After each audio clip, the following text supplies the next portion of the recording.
Hello, everyone. Good afternoon and welcome to Romola D Reports. This is Romola D, and I'm here this afternoon with a very special guest, Alison McDowell, who many people may know because she's been on a few shows lately and speaking about her great research.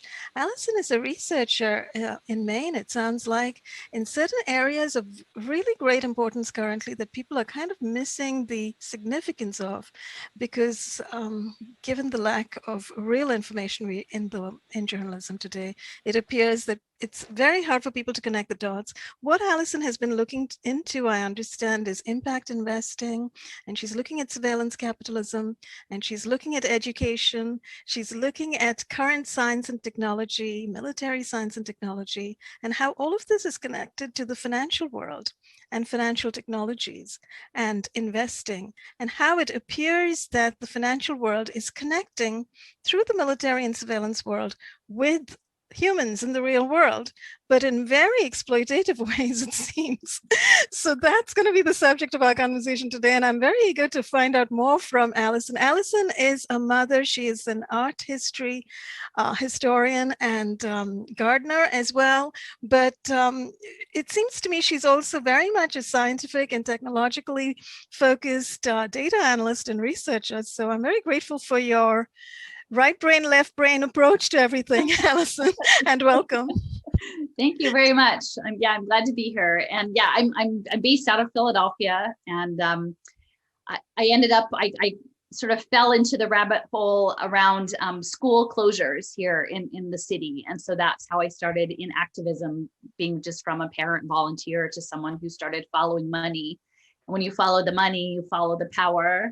That's and right. Really educating myself about how systems work, and that often, some of the myths that we tell ourselves about our society or how our country operates are actually counter once you start pulling the curtain back and looking to see, how the sausage gets made, and that many of the things that are broken on purpose for very specific reasons. So, yes, and when you say, I'm sorry to interrupt, but when you say school closure, you don't just mean the COVID closure, right? You mean correct. So this was back in 2013. Okay. And so my child, who's now in college, but they went through the Philadelphia public schools, their whole trajectory, so 13 years. And while we managed to sort of navigate that in a way that worked for them, it's highly in a very under-resourced, intentionally under-resourced school district that serves a predominantly Black population, low-income population.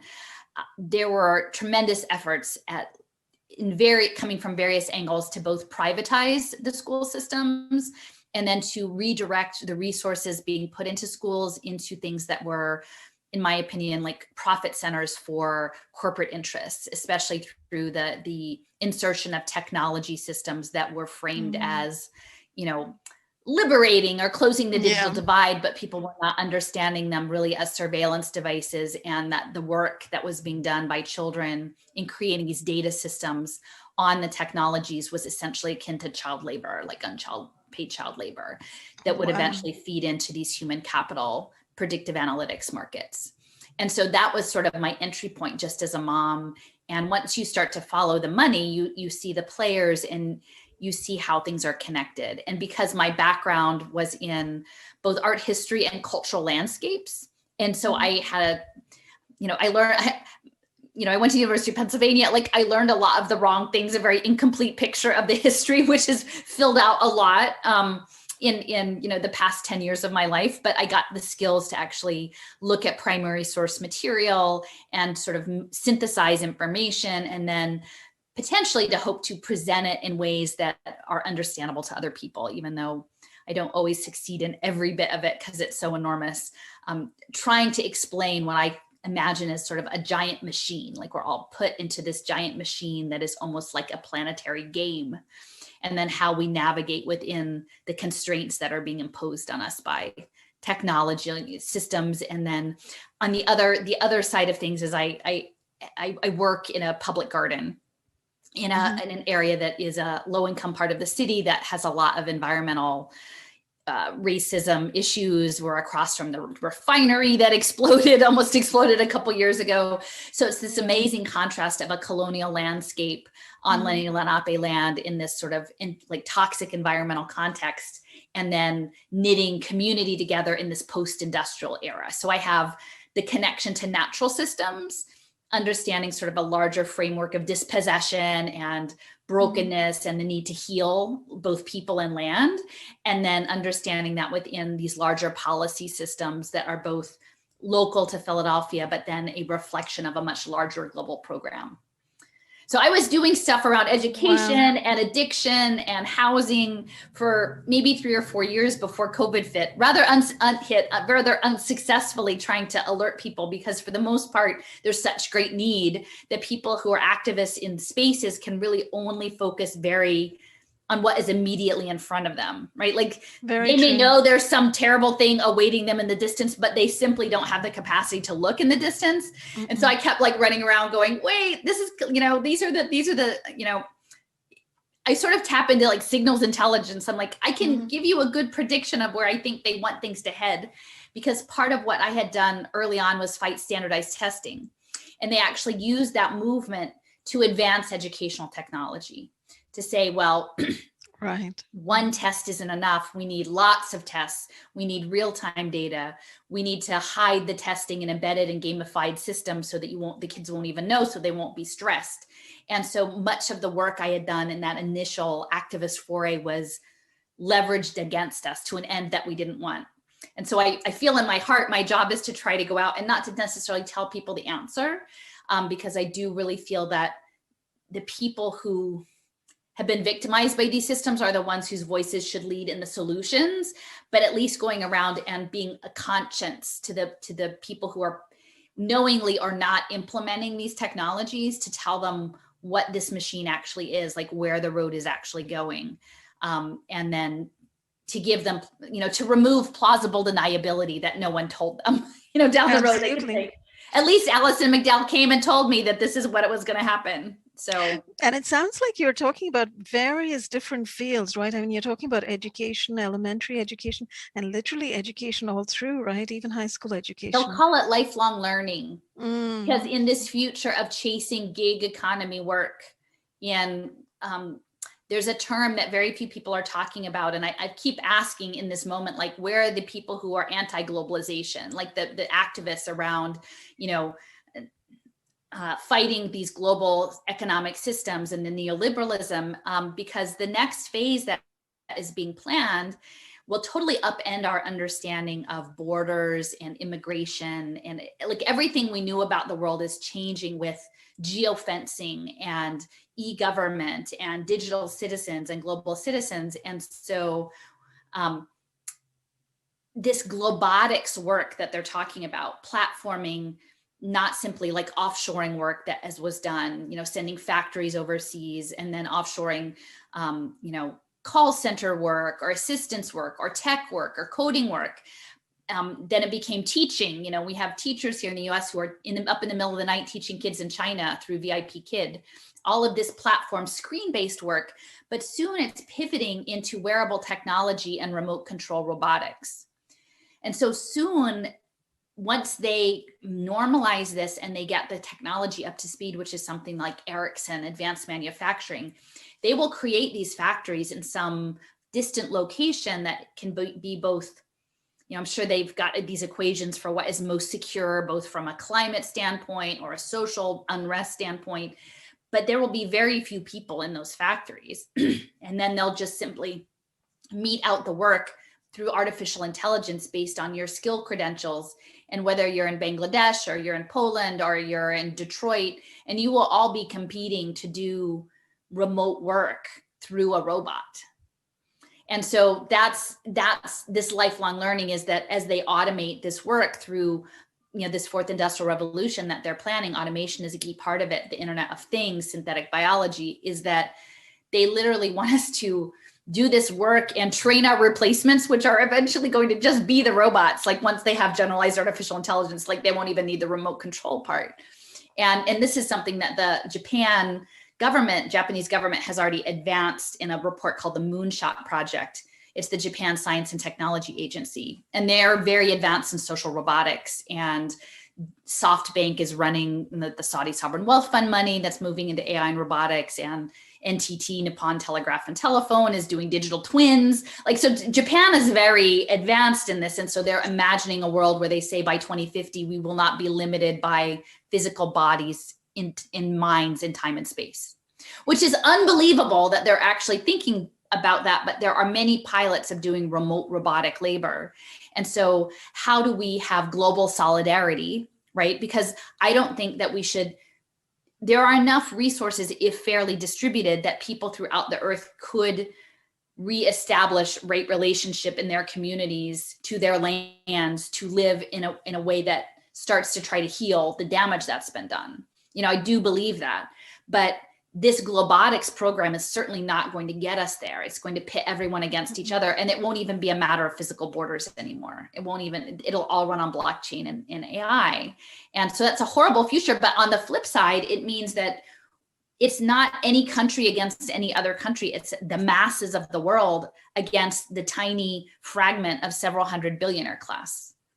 That's right. And the masses of the world would be completely controlled and managed by that billionaire class through this methodology. If we allow the infrastructure. And that's why, like, what's happening in India right now with the farmers' protests and the stand that stand is being taken around food justice and the land and community relations. But really that is like the spiritual psychic stand that must be made from a very sacred and spiritual place, to say that we are standing not simply for food or for an economic prospect, but for a way of life. And that Absolutely. Is what I feel like is that what we are teetering on this balance, and that it is not informed consent. People are not being told, hey, while we're pitching you on Bitcoin and cryptocurrency, really what we're after is to get everyone on blockchain. And so that you become virtualized as a cyborg avatar on blockchain. They're not telling that side of the story. They're only telling selective parts to pull people in, and it's not right. So correct. And, you know, boy, there's just so much to get into. It's kind of mind-boggling to contemplate. But, you know, I think the dichotomy that you are laying out over here, the spiritual focus on humanity kind of moving forward in a more connected to the ground, connected to the earth, connected to traditions, culture, family, and to spirituality, you know, whatever spirituality different cultures have, as opposed to this huge techno slavery, really, that's coming, that they intend, and that they have done so much to build already. I mean, when people talk about globalization, would you say that globalization is pretty much underway already? I mean, this next phase, I think I'm trying to say if it's globalization 4.0. So in Davos every year when they meet, the elite meet at the World Economic Forum in Davos, they have a theme, right?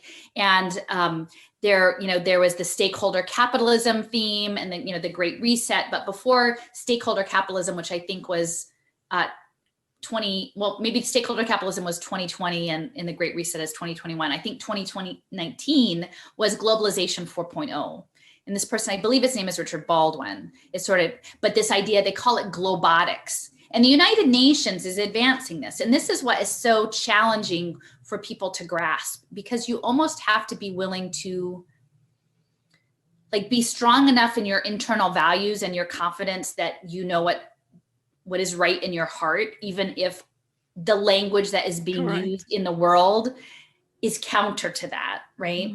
I was grown up to think that the United Nations was a good thing, right? It's about world peace and these things. And then when you start to dig into it, you realize, well, actually now it's an extension of the World Economic Forum, the most powerful interest in the world.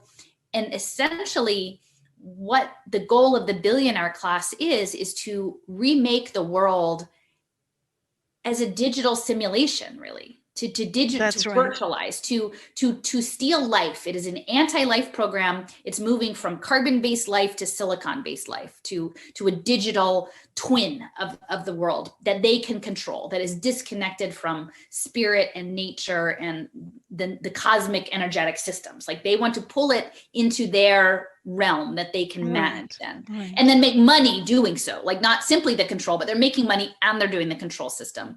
And that, because capital has become so concentrated, I talk about the last global economic crash was around housing and real estate.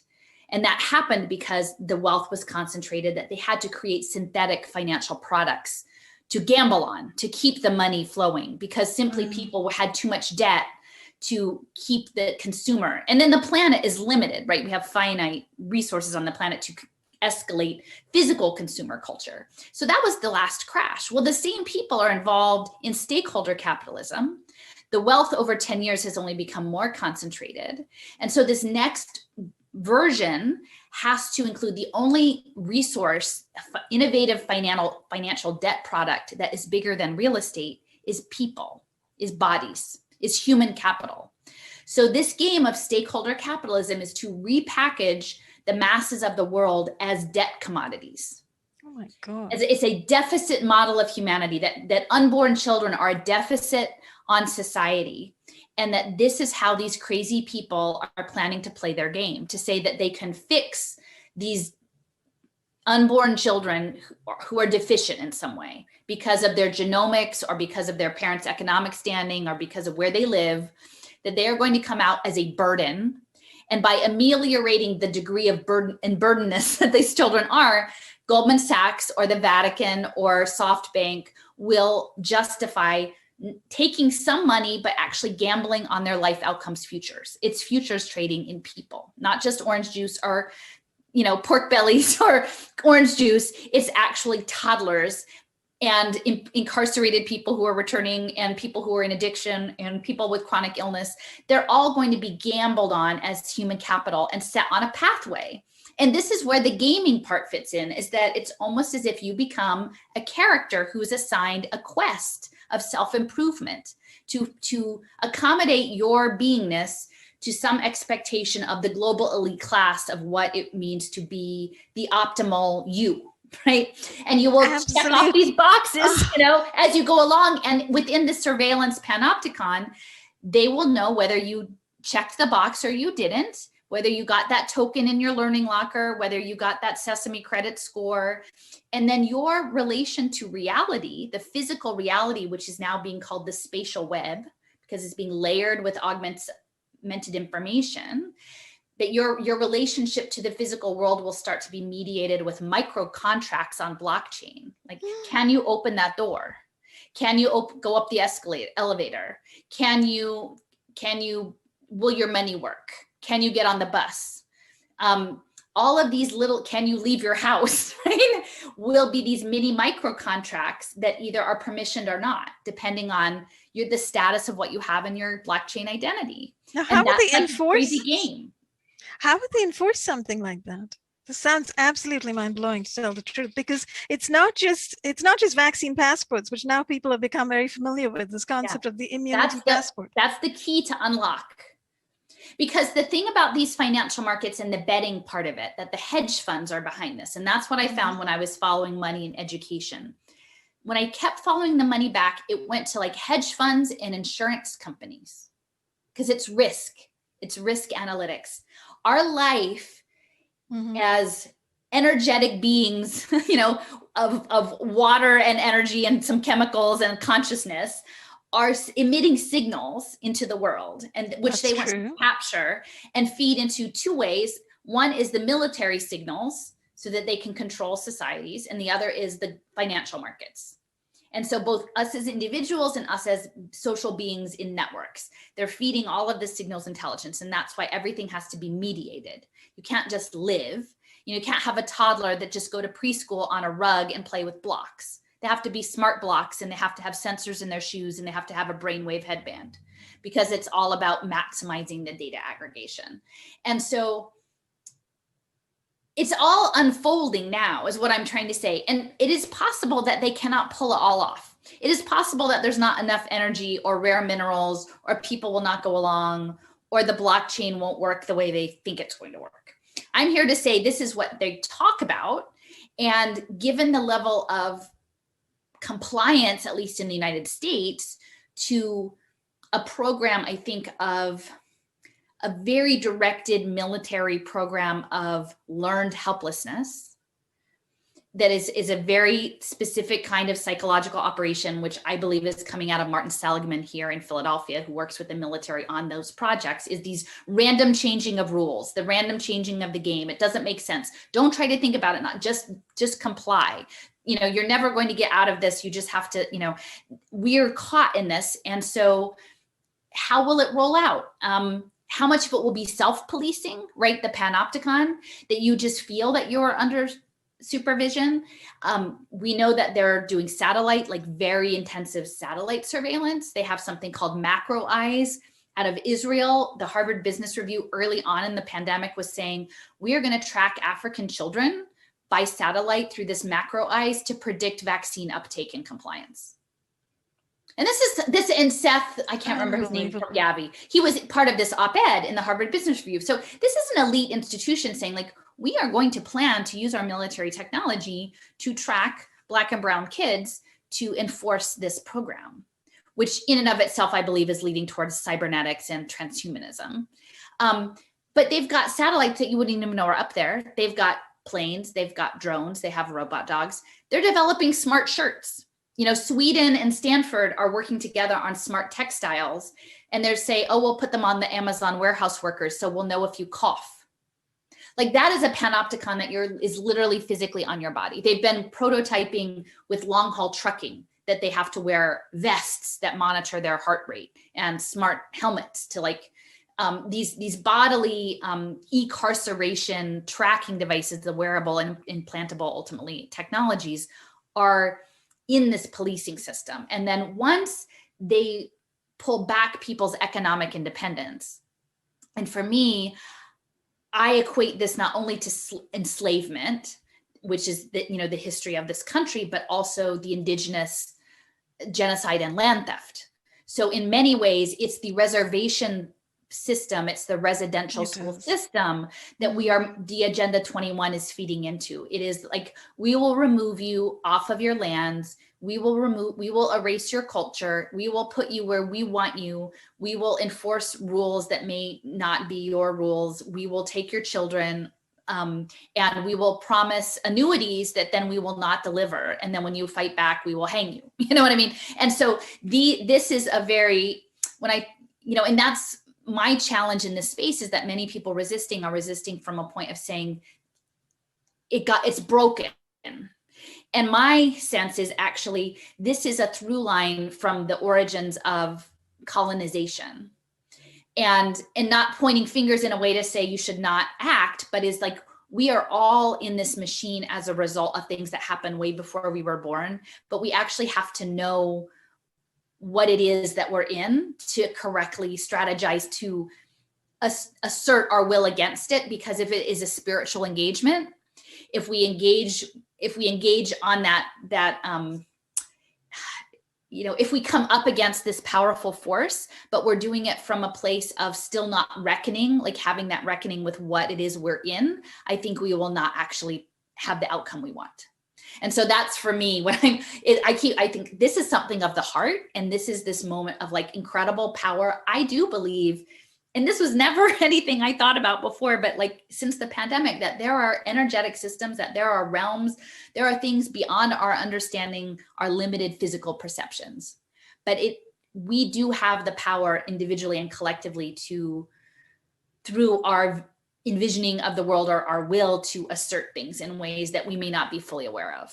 And can I prove it? I can't prove it, but, like, I do not have DARPA's weapons. I do not have Goldman Sachs's money. Like, I don't have MK Ultra, like, programming tools. I have none of those things, but I'm a mom, and I believe in the goodness of human beings. And I believe that the creator of the earth and the cosmos would not want us to end up in a crazy military video game. No, and if people knew, they would say no. And so I want a global peace movement of moms to say no to blockchain. I want a blockchain abolition movement, and I want a, like, 5G AI abolition movement, and, like, let us be better relatives. Absolutely. And it sounds like you're the person to lead that, Alison. Well, first of all, the thing that you're saying about, true energetic kind of intention, and there's a lot of information out on on this in particular, the power of intention, the power of, using your energy and your personal power to push those waves of techno-fascism back and, push them back into oblivion, because these are powerful waves. They're coming from very powerfully wealthy people and entrenched organizations, right, and institutions which have huge networks. But you're pitting that against the power of the human spirit, the human voice, the human action, the human energy. And I think those are incredibly powerful. I'm also completely a newbie in terms of different kinds of energy and exploring realms of energy, etc. But from what I read and what I hear from other people, it seems like that act of getting into your state of power and saying no is indeed very, very powerful. And indeed, what else do we have? I mean, what else do we have seriously to combat this incredible influx and onslaught of horrors? The thing is, it's such an extreme, like the thing that they're talking about is so extreme, like literally that we would exist without minds or bodies, or like loving relationship, that we just become avatars. Is if they, like, I don't want to live in that, right? So it's not sort of a matter of, well, maybe I can accommodate myself to this new reality. That's a very different reality. And so I think once people get to that space of actually acknowledging the solid possibility that is what is rolling out, then it makes it a pretty easy choice. But I'm saying, like, I think positioning it from a position of love and justice and right relationship is the place, because part of this game is to put everyone on a dashboard, that your data, these data analytics dashboards that are tied into what will be privatized welfare systems. So the lockdowns, the closure of the small businesses, the consolidation of jobs into these like a small number of very powerful corporate actors, the Walmarts, the Amazons of the world, that is meant to push many people onto universal basic income, which will probably be programmable money and trackable, and to sort of, eliminate your other options. And, they need this digital identity space, but if we could refuse, and that's what's coming with the passports, is they need the interoperability systems to place the bets. Salesforce is one of the dashboard programs. Microsoft is also involved in the dashboard programs. And Microsoft is involved in, I know this video has been going around a lot the last few days, the Los Angeles Unified School District is asserting Daily Pass, which is a program with Microsoft and Anthem where children have to check off these health questionnaires daily and then have a weekly COVID test and then log their injections. And that this QR code will allow them to unlock their right to go to school. And that's when I'm talking about a token economy, a blockchain. It's not clear at this point if that system is on blockchain, but Chula Vista, California, which is a suburb of San Diego, did have a blockchain health record set up for COVID testing for children for in school. So there's these different pilots going on. So Chula Vista has the blockchain electronic health record to get the COVID data. Now Los Angeles has the QR code daily testing. Now, will they merge, right? Will the two systems merge so that you have your daily pass on blockchain? And then then it becomes a token economy. Do you have the right? Have you proven yourself worthy to go to school today by, following this protocol? But then once they have the digital wallet set up, and this is something that we've talked about, like the Fed wallets with the federal money coming in, they can start to make more programmable money. Once they have everyone on an account and they attach your biometrics, which is what happened early on with India and Aadhaar, was that demonetization, that forcing of people into digital currency systems with their biometrics attached is central, because even within the protests, they get everyone with their biometrics on blockchain and tie their ability to transact, in business relations in it through a digital system, and then they turn off the internet, right? Then you protest it, and then they pull the plug, which is very clearly people need to be watching, because no one is outside of this game. And so in a cloud-based world, we need to understand that any pilot anywhere in the world, once they have refined it, can be uploaded in your backyard next week. And so to the least of these, we need to be paying attention. Many of these systems were refined through humanitarian aid and development aid. The Syrian refugee population was a test bed for a lot of this. Oh, wow. And the global South. So we have to understand that we are all in this position. I mean, unless you're someone who is a position to own your own, 1,000-acre ranch or an island, you're in this. And it's very hard to get out of it, is what you're saying, because they've put you in it without your even knowing. Right. And it's all but incremental. I think incrementalism is part of their philosophy, right? It's a slow boil. And it's like, well, that's not so bad. Well, that's not so bad. Like when they talked about the biometric passports for travel, that was backed by the Commons Project. The Commons Project was the Rockefeller Foundation and the World Economic Forum money. But several individuals to that were connected to Cornell Technion, which is a campus on Roosevelt Island in New York, and it's connected in with all the hedge funds. So they were talking about the air pass, right? The biometric pass to get on a plane. And someone might say, well, it's not such a big deal because I'd like to fly to London. So I will, that I will be willing to give up that. But what they didn't say was that the Commons Project had 2 other products already in the works, and with saying they were coming up with all sorts of other ones. And one was regulating access to education and work. And then the other one was real-time biometric data analytics. And early on, I mean, these people know what's happening, because early on in the COVID rollout, so this was maybe April, there was an interview with a major media outlet, I'm going to say like one of the main news channels. And it was the head of, I believe, the Kansas City Federal Reserve. And this was at a time when no one could get any tests, and everyone was hysterical about that there was not availability of the tests. And he said, well, I think we should test every person every day. Which sounded ridiculous. It sounded ridiculous at the time, until you understand that the goal is the biosensors, right? And it's not that they're going to stick a chip, it's that they have the nanotech, and they've already developed, like they're already developing very clearly. You can look at the graphene flagship project in the EU, and they've developed all sorts of biosensors technology. Yes. So the people at the Fed who are running the central banking systems, because these human capital bond programs that are the game are running through all the central banking systems, they know. They're in the rooms where that is said.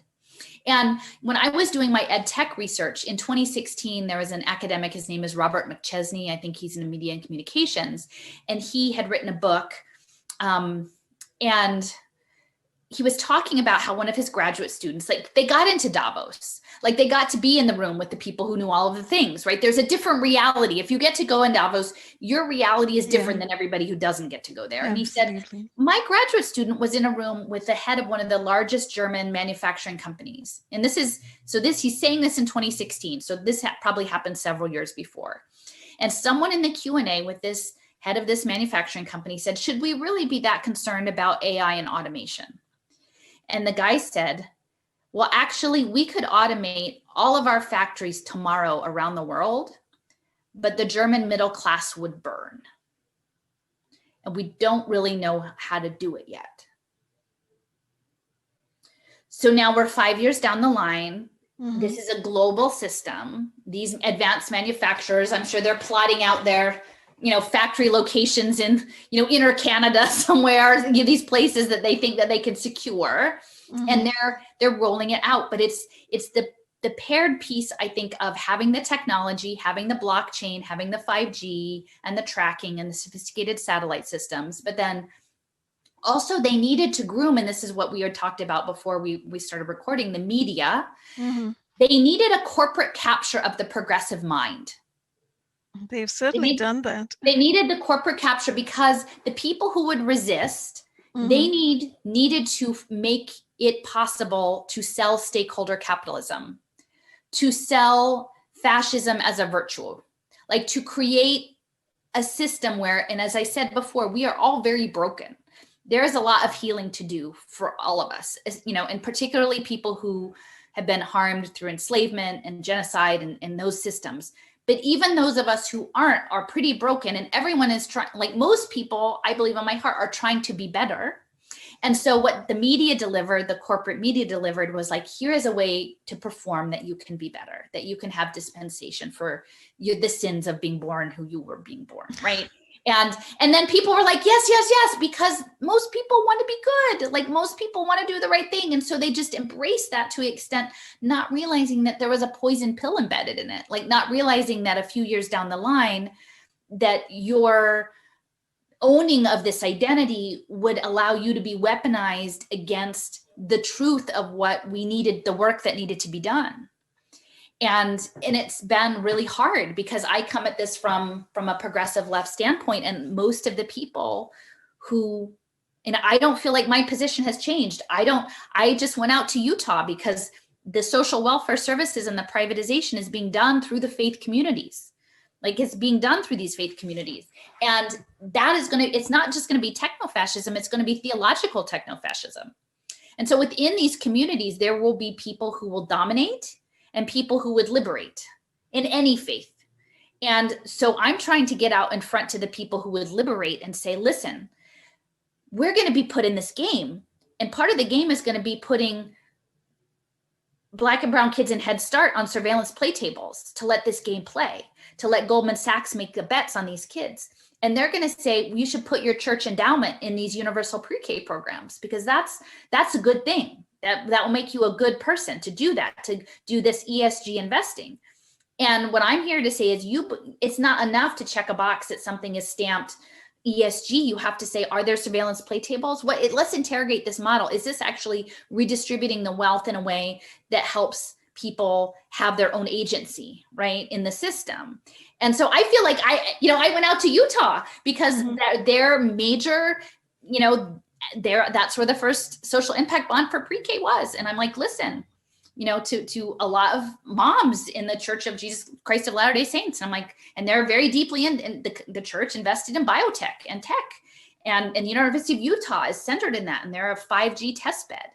And they're in a beautiful natural setting on the Wasatch Range. There's incredible indigenous natural energetic systems, and then this artificial system, and then this faith being layered in. And I said, listen, this is what's coming. Like, this is this engagement of spirit.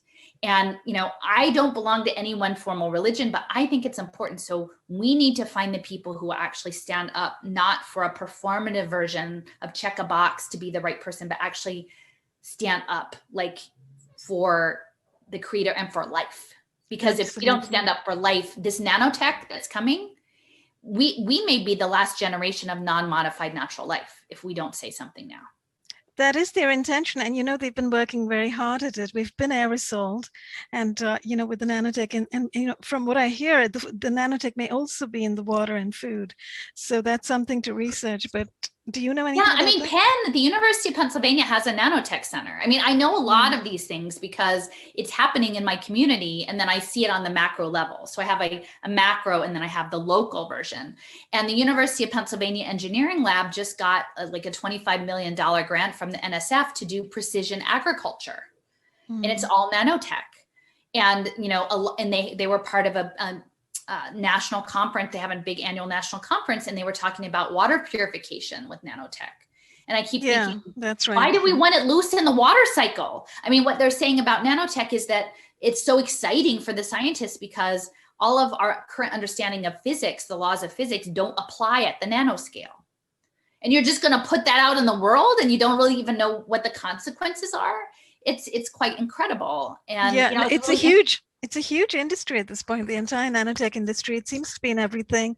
And the example you're pointing to, the water purification with nanotech, which puts nanotech in the water, which gets into your body, and gets into your veins. The whole cycle, we're water. Right, we are water. Exactly. So it is transformation. And, that is their intention. It's transformation. See, to me, this is what's the most sort of insidious.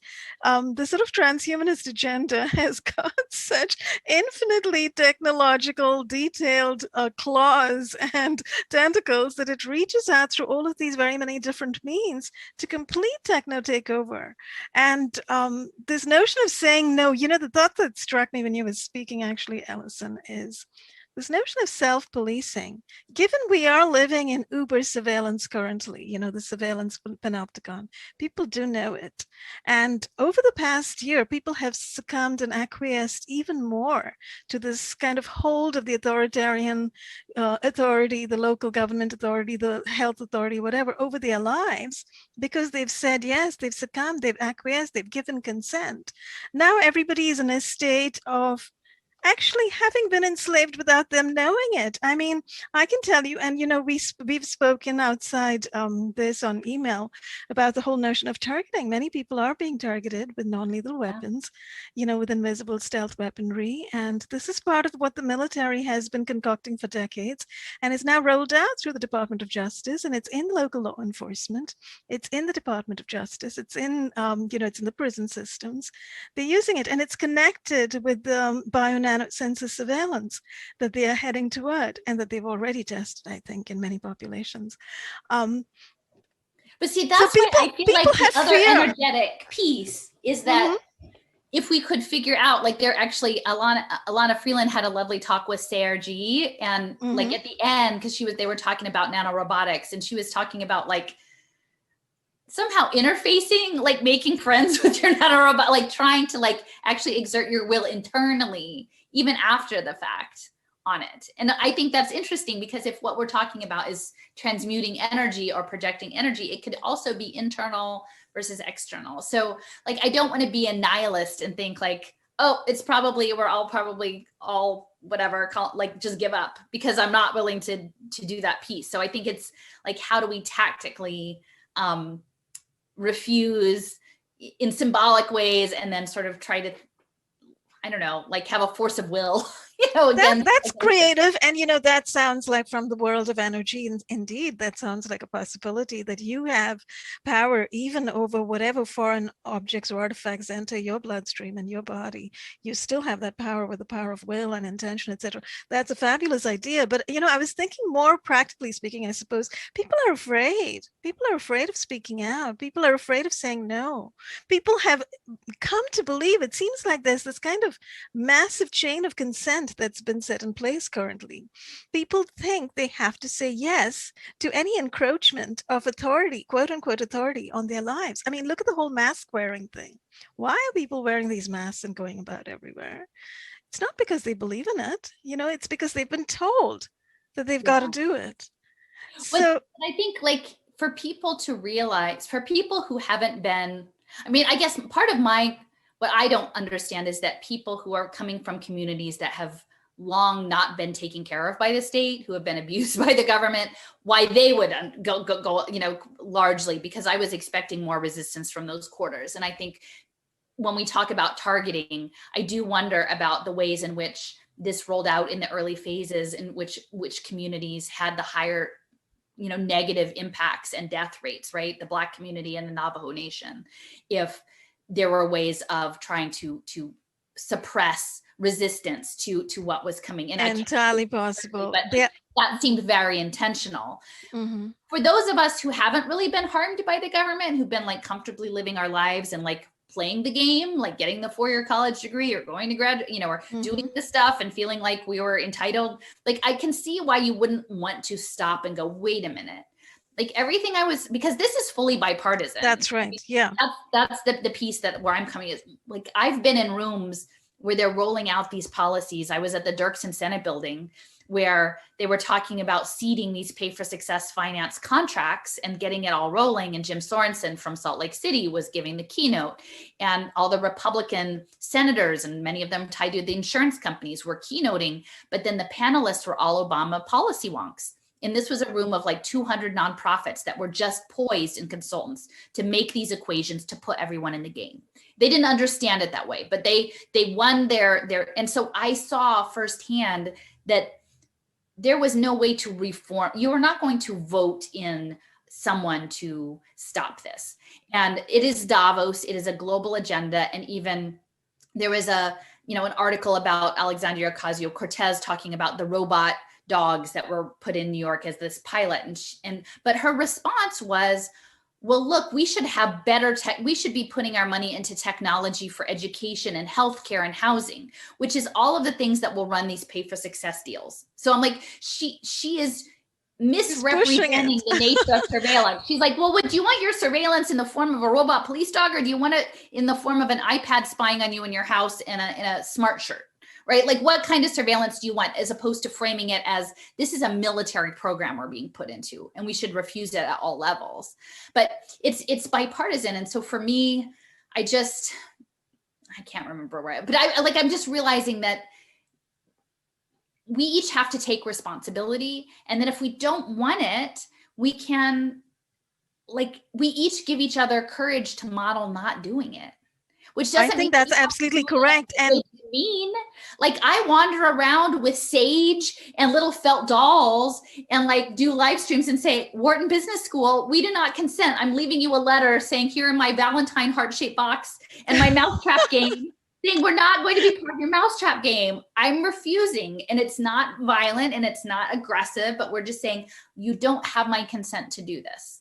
And I spent some time in South Dakota this last summer, and on my drive back, I stopped because I'm a landscape person. I want to see it. Like, where does this live? It's the banality of evil, right?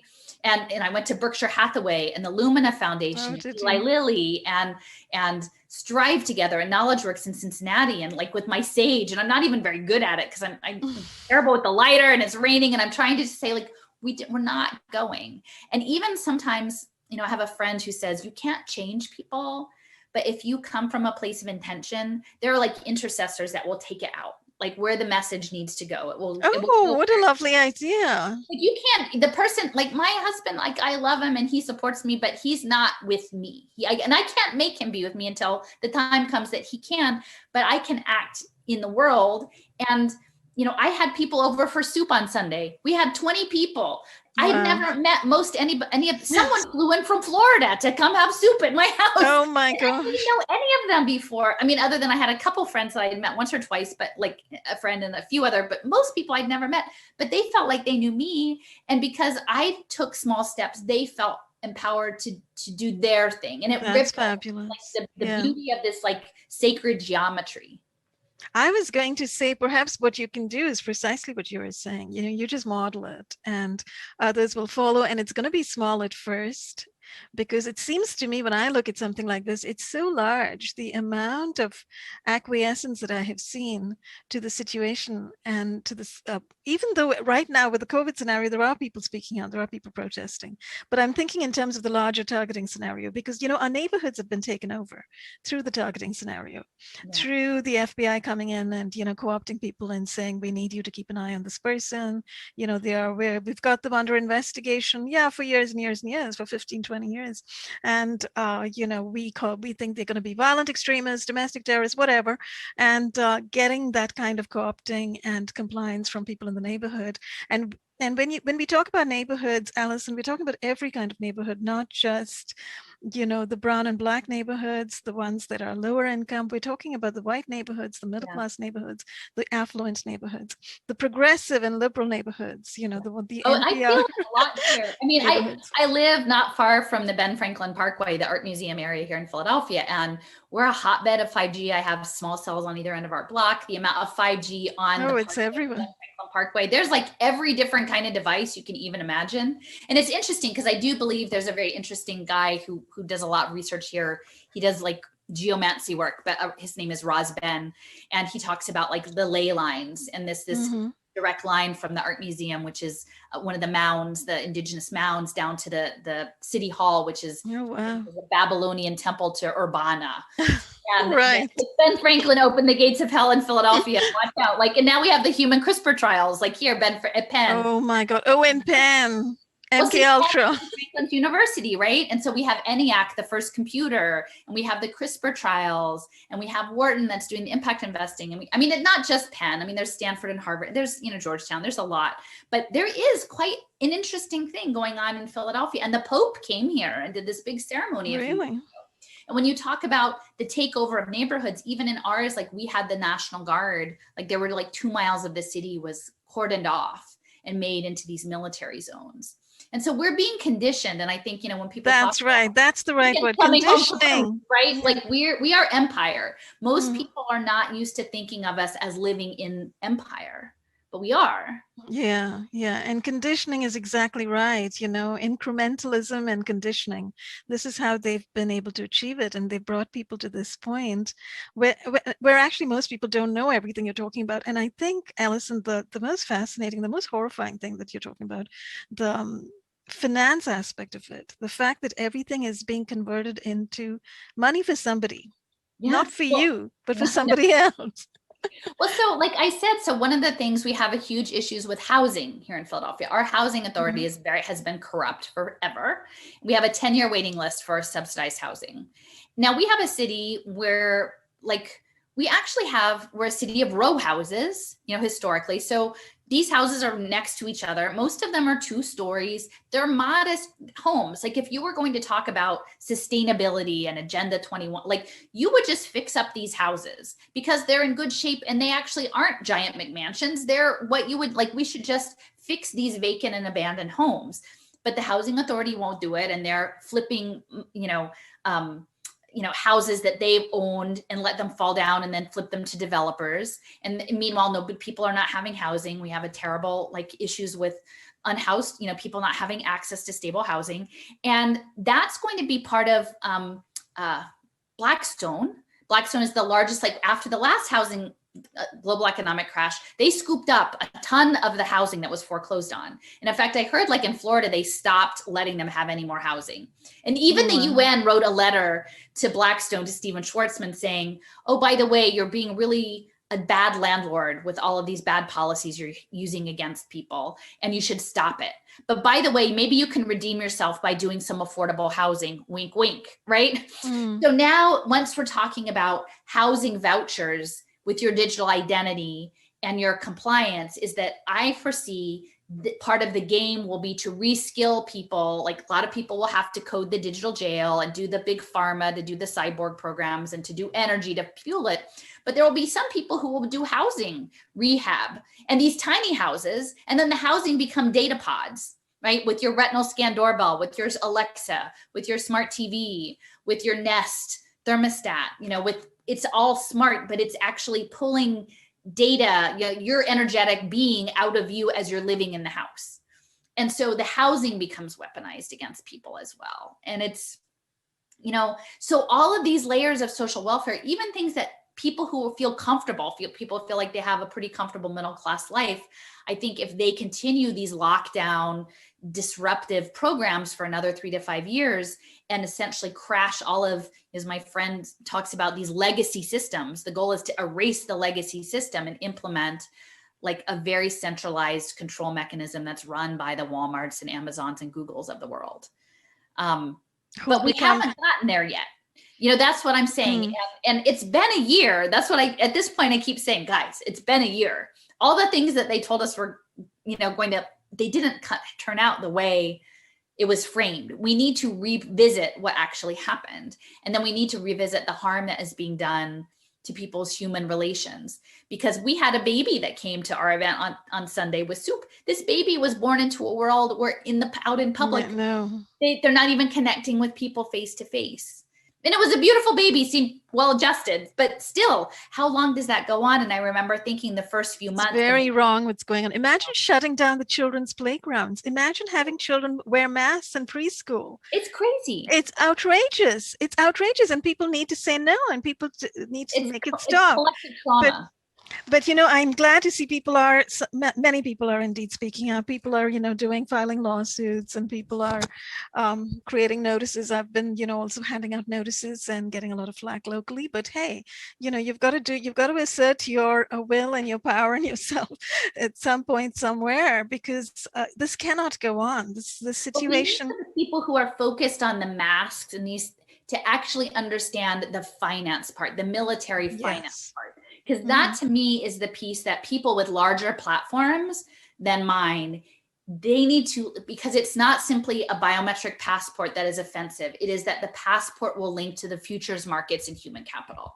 It is that passport in and of itself is offensive and problematic, but it is the key, because the predictive analytics for the futures markets rest on an interoperable data system, which once they get the biometrics tied to a blockchain identity, the game begins. It's a game. And I just keep I'm a small person. I'm a mom. I'm not doing this. I don't have a book, and I'm not on tour, and I don't have a larger platform, but that is the missing piece. And I don't want to own that piece. I don't want that to be don't talk about that. That's what Allison talks about. I need for everyone who is in these bigger spaces to now, it is not about COVID. It is about the biosecurity state tied to futures markets.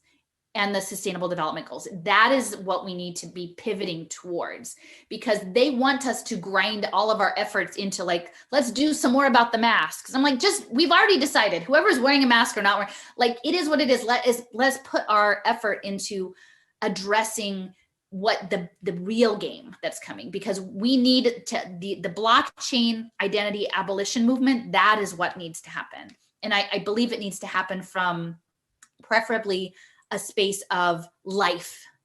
We are about natural life and an affirmative position, not an anger-based position. Because then I think if you do that, who wants to be anti-life? Nobody wants to be they're very strategic about how they frame the narrative. And so it's all based on narratives. So if you can find the unifying narrative, which is we are for life, natural life on Earth, and being good relatives to one another. And what does that look like? Like, that's brilliant. That lets people off the hook, because we don't want people who've made the wrong choice and maybe said mean things to us on Facebook or whatever to never feel welcome to come back. Yeah. Like, even though it may feel good in the moment, just to be like, oh, like, we need those people to come back, because we need to all fight the AI. In my opinion. Yeah, absolutely. And this whole notion of the futures market, and that's where everything is going.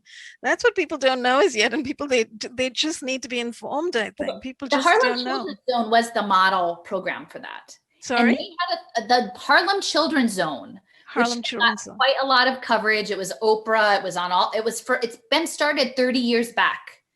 And the board chair of the Harlem Children's Zone, which was essentially using schools as charter schools as the basis for providing wraparound services, social welfare services to families in Harlem, was the model. And Stanley Druckenmiller was the chair of the board. And he is, George Soros was his one of his fund managers.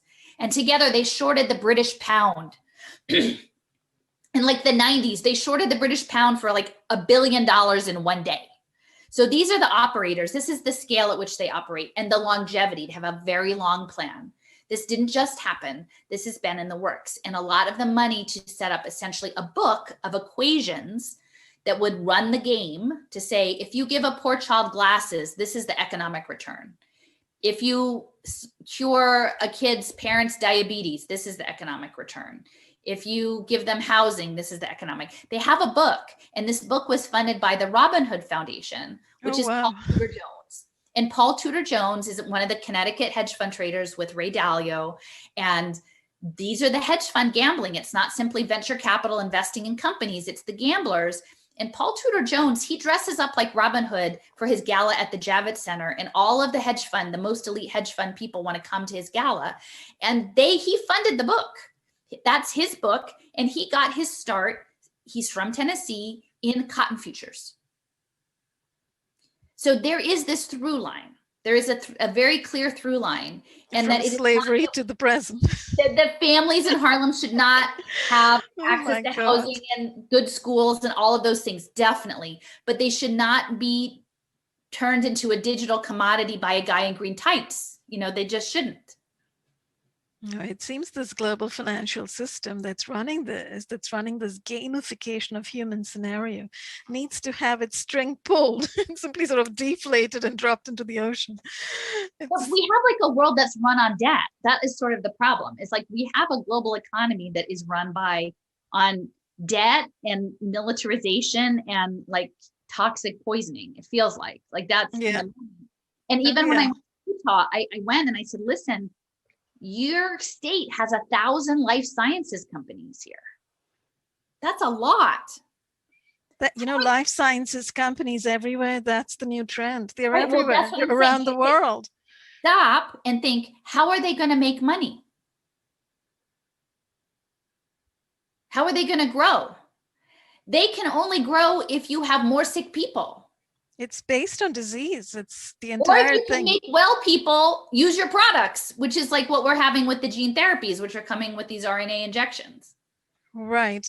Drugs and vaccines appears to be. And that's the transhumanism that is making us less and less human, because it's almost like the capital imperative of this growth model. And then eventually they just want to virtualize us and create us as these digital representations and then bet on that as well, because then that is more data extraction, the digital twinning process. And that's what's going to come with 6G. That's the 6G prototype, is the robot to robot communication. Oh, right. And the 6G is also about BrainNet and cerebral internet and, BCI AI as well. What would be most interesting is to have you and Alana Freeland together speaking on these subjects. She has a new book that's supposed to be coming out. I'm excited. I mean, she's been at this far longer. And I have to say, I'm a generalist. And I think probably my specific angle is looking into the human capital bond markets. But it does interface with all of these really important elements of the transhumanism, the weaponization of the weather and the food systems, and and these larger deep state and occultic knowledges, right? I mean, that's the thing that really hits hard, is that, to me, I feel like the evil intentioned people have access to these knowledges, but I think perhaps we do too. We might not know it. It may just be inherent in who we are as human beings if we can tap into the good side of ourselves.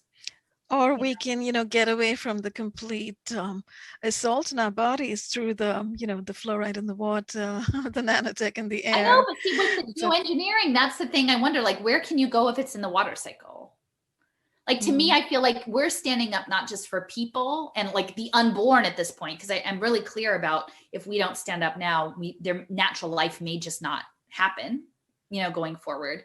But, I love, my inspirations are John Trudell, who is a leader of the American Indian movement, who's talking about standing up against technologic, and Robin Wall-Kimmerer, who's a citizen Potawatomi Nation, and she's a professor of biology, and her specialty is moss. And the water cycle, the reproduction is through the water. And I'm we're just not standing just for people. We have to be very clear about not being too anthropocentric in the struggle. We are standing between these profane forces and the rest of the world. We actually have a responsibility, not just to our children and our immediate families and our communities, but actually to all, to the moss, to the all beach. Of nature, all of human and animal and that's the India piece. That's so amazing that they're taking that stand. I hope they prevail. I mean, because the powers that they are fighting against are the same powers we're talking about. Yeah. It's the globalist powers. Yeah. So one can only hope that they are able to go forward. But indeed, they are making their disapproval known in large numbers, and that's what's needed, right? Large numbers and intention. Strength. I mean, for me, I was the pitch between just being an activist and being really firm in my position. I had a friend who was at Standing Rock the day of the militarized raid that happened. And I was watching the Unicorn Riot feeds, and Regina Brave, who was a leader in the American Indian movement and who is now in her 70s, and she's a Navy veteran. And she was there to make her treaty stand about the Fort Laramie Treaty on her lands. And, many people had left, but to see these MRAPs coming down the snowy hill, up against this, this Indigenous elder woman, this very powerful woman, to make that position that she was standing against empire. And to me, when we talk about intention and ripples, she doesn't know I exist. She doesn't know that her stand, what effect it had on the rest of us, who she will have no idea. But it did, it solidifies that understanding. And I think the sacred feminine and the strong, maternal position and our connection to the earth, that is power.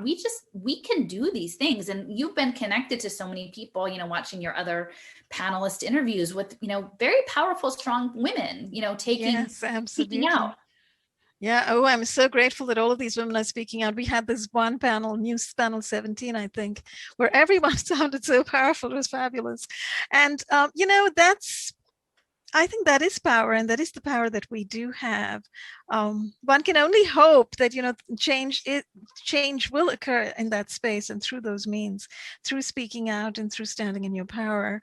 I don't even understand why a lot of the people who are on the other side, who are feeding that machine and who are being paid by it, I know everybody to a sense is inside the machine, we're all being paid by it, but they're working for it. They're working for the military, for the intelligence agencies, they're working for law enforcement, they're working inside the financial services.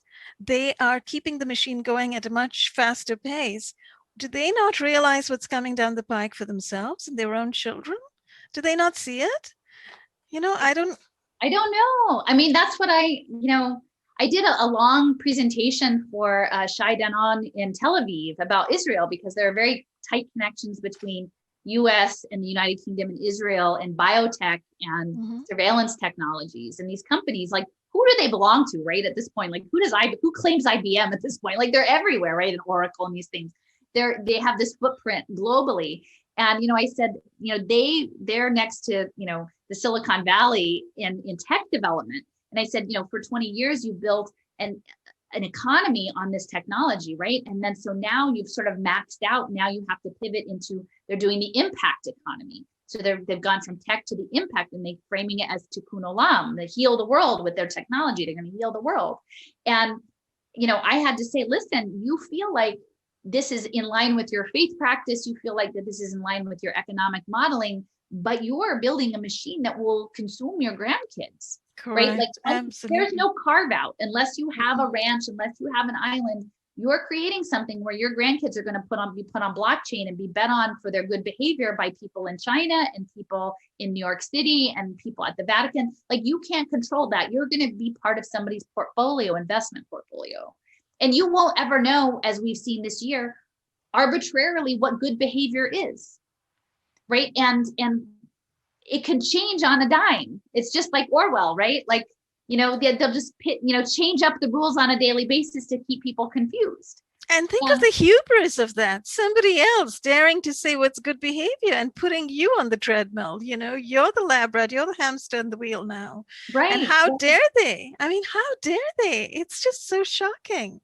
No, but we have to peel back, like, what it means to be well behaved. Because if you're trained to, like, I was very well trained to do the thing, right? This is what success looks like. It looks like, you try to get your kid to go to this school and do this thing and aim for these jobs, or this is what, and then once you come out the other side, I mean, for me, it was sort of just this, an epiphany moment. Like, I had been researching this. I thought I had more time. Like, I thought all the things I would be researching, it would be in my 60s. And then, like, oh, well, at least now I'm in my 50s. I feel like I want a little more time, but I feel like if you see this for what it actually is, if you see the scope, it's not simply about a biometric passport to get on the plane, that it is about turning you through QR codes and surveillance technology and injectable and implantable tech and wearable tech into a cartoon character for the military and finance.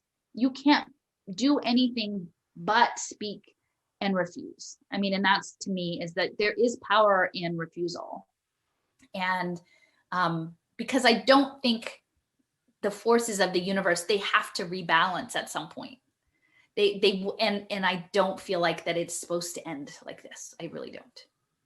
No, and that is a powerful note to close this conversation on, Alison. And we have to have you back, and so we can delve a little deeper. This seems like you've given us such a marvelous and intense overview of the entire scenario as it stands currently, and people probably have no idea about any of this. So I know it's a lot. Hugely eye-opening. So thank you for taking the time. I wanted to ask, can you show your screen and share your website if you wish, and point us to some of your articles? I had hoped to actually mention some of your articles as I was talking, but I wasn't able to. Sorry. So my blog is called wrenchinthegears.com. And this is a teapot. Essentially, this is from my trip to Utah. One of the first virtual items that was a teapot in the 70s that was turned into a sketch that was then turned into computer code in a game was at the University of Utah. So it's talking about Dr. Martin Luther King and thingification, turning human beings into things and then betting on them. So, I have, I blog at the intersection, I say, of sort of race, finance, technology, and nature, because I do like, this is one of my little intentions when I went to Wharton Business School and said we were fused. I made these little dolls, and then I put these natural materials in the dolls and is my little companion. So I have that. And then I also have, let me just see, I make maps. We can come back and talk about the maps some more. Yeah, please. Let's do that another time. Yeah. Little Sis. And then I do have a YouTube channel that it's really big. People are always like, sort of like, I don't believe you're real, or like, maybe you're control. And I was like, I don't know, if you actually like go back and you can look at my YouTube channel, which I used to just put on for like random things, like back to 5 years, and you can kind of see my trajectory. I'm really just a mom, like making banners and showing up places. But this is, I have some of my own videos, but mostly I have a playlist that is other interviews, which I'll share. Oh, fabulous. So I have many different topics, from wellness to food systems, to education, to, you know, issues around transhumanism. Like there's a lot of different topics that feed into that. So, you know, this one is on the smart shirt and GameStop. There's a lot of different angles to this. So people, if you want to dig in, there's plenty of material. Fabulous. We'll definitely post all of these links below the video, Alison. It sounds like you've been looking at this from so many different angles for such a while that, you know, we are going to have to play catch up, because so much of what's going on currently is playing into the same nightmare scenario. I mean, just picture that if we were people being rounded up to be put on a reservation, right? And like, what does that look like? That's exactly what's going on. And people are betting on whether we'll comply or not. And that it is embedded in the United Nations Sustainable Development Goals. I don't know if I said that, but like part of the game is like, will we be a good global citizen according to these goals? And they say that is good behavior, but to their version of sustainability means living through a device so that we can be bet on by hedge funds. And that is not sustainable, and it's not human, and it's not life. So we just have to break down the stuff they're, you know, we have to, it's weaponized narrative. They have weaponized the narrative. They have captured the progressive mindset, and that we need to sort of unify people, I think, from a place of love and refusal of an anti-life agenda. That's a brilliant approach. And it's certainly, you're providing us the tools. Also looking at your website and your videos, you're providing us sort of access and a guideline to the documents to look at, right? And yeah. In my blog posts, I have a lot of links. And then the talks that I've given talks in New York and in Utah, and I have slide decks that are like, my slide deck's like 100 slides long. And there's like 3 images on each slide. There's a lot. So if you want to dig into that, there's a lot of material. And I always say, like, I wouldn't mind being wrong about this. I'm not here to be invested. It hasn't all scaled. It may not all happen, but I feel like it is my responsibility to give people so they have informed consent and a better understanding so that they make their own decisions with more information, and they can be more strategic about how we go about not falling into this trap. That's right. And as more people begin to learn about these things, you know, then people can actually begin to counter these weaponized narratives in a much more powerful kind of collective way, it sounds like. So whoever's listening, if you want to go to Alison's website, check out her articles, check out her document links, check out her videos, and then dig into and learn more about what she's talking about, and then begin to share those yourself and put out your own videos and articles, you know, sort of multiply the effect that she's having. It's just sort of a lens to use. And I would say if anybody's in the greater Philadelphia area, like monthly, I'm going to try to have soup get-togethers. So if anybody's nearby, they're welcome to come and hang out with us for an afternoon and have soup talk. Absolutely wonderful. I wish I were in Philadelphia, but maybe one day. I'm in the Boston area, Alison. So there you go. There's a lot happening here. You know, I wish one day, you know, I hope one day things are different. And, you know, people get back to a more human sense of connection again, rather than just digitally over Zoom and stuff as we are doing. Yeah. But Alison, it's been absolutely marvelous speaking with you today. Thank you so much for thank you so much for having me. I really appreciate it. And I hope we can have you back again sometime very soon. Oh, for sure. Be happy to. So thanks everyone for watching, and we'll see you again very soon. Bye for now.